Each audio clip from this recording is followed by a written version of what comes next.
皆さんこんにちは。五野へみきです。3週連続プレゼン講座の第3回です。ラストですね。この3週の投資テーマはこちら、原稿なしでプレゼンする、原稿なしスライドだけを見てプレゼンしていく、その方法をお伝えしておりまして、ラストの今回はスライドの文言に説明を足す方法、こちらをお伝えしていきます。そのスライドに要約とか箇条書きを載せて、それをまず読み上げる、それから説明を足す、フリートークで足していくと、そういうふうにすればスライドと別に原稿を用意する必要がなくなるという話を前回までにお伝えしておりました。いやいやと、説明をフリートークで足すのが難しいでしょと思われる方もいらっしゃるかもしれません。もしかしたらスラスラ説明を足せる人ってもともと上手なのかなって思ってしまう方もいらっしゃるかもしれないですけれども、もともと上手な人は結構稀だと思いますね。私なんかもかなり苦労しました。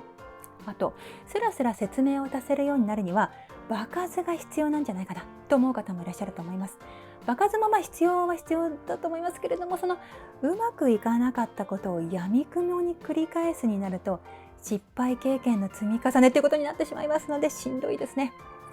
知識をつけて、やり方を覚えて、感覚を身につける、このステップすごく大事だなと感じております。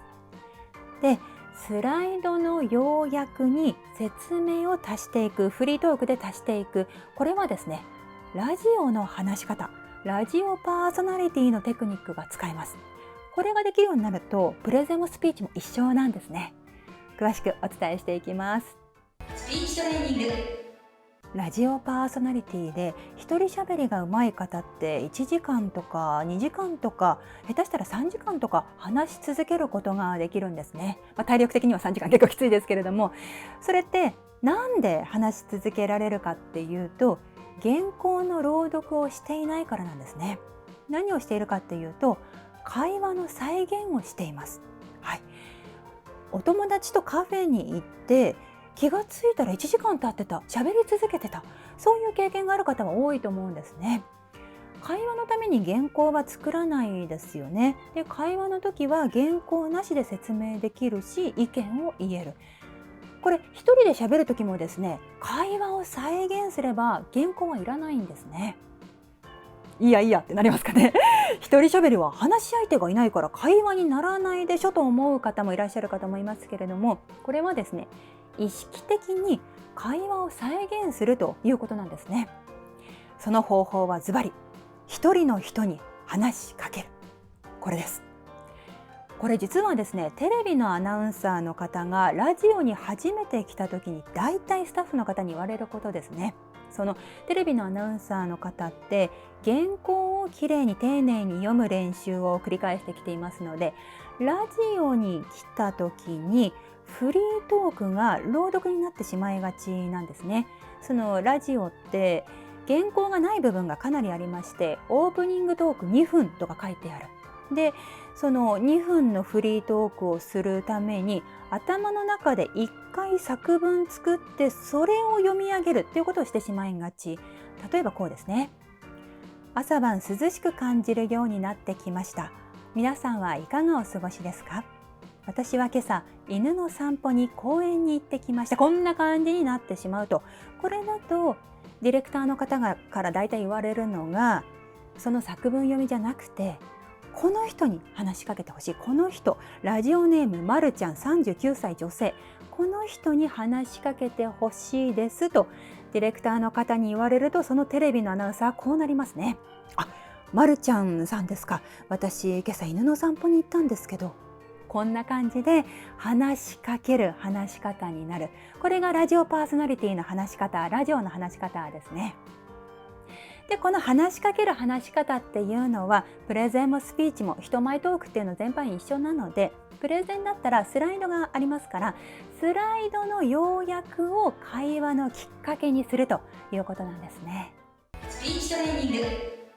はい、原稿なしで話すのが難しいという方はですね、スピーチとかプレゼンの時に作文の朗読をしてしまっている、その原稿がなくても頭の中で作文作ってそれを読み上げるをしてしまっている方は、結構お見かけしますね。この読み上げしゃべりっていうのはおしゃべりじゃなくて朗読なんですね。一人の人に話しかける、普段の会話を再現する、これはですね、聞き手が10人でも聞き手が1000人でも同じなんですね。1000人になったらホールになりますので、ちょっとゆっくりにするとかいろいろ他にもテクニックは必要になりますけれども、基本的には会話の再現で、この一人の人に話しかけるというのがですね、抽象的な相手だとやっぱり難しいですね。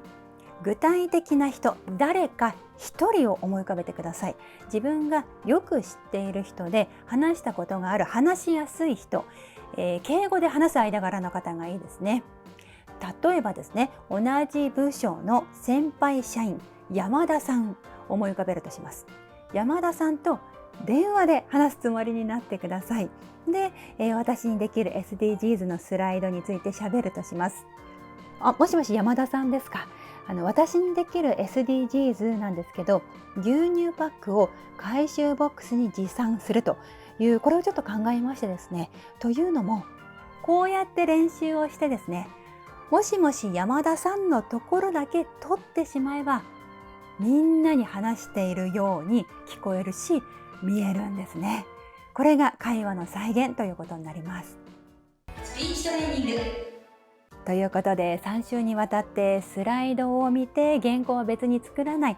プレゼンの仕方をお伝えしてきました。最後にその説明をフリートークで足す、その文言が考えてきたものが飛んでしまうという方もいらっしゃると思います。そんな方はですね、スライドを1回プリントアウトしてメモを書き足しておくというのもおすすめですね。あとはスライド投影するときに見えるようにパワーポイントのノート機能を使うというのもいいと思います。その原稿を見ないで話す方法をお届けしていきましたけれども、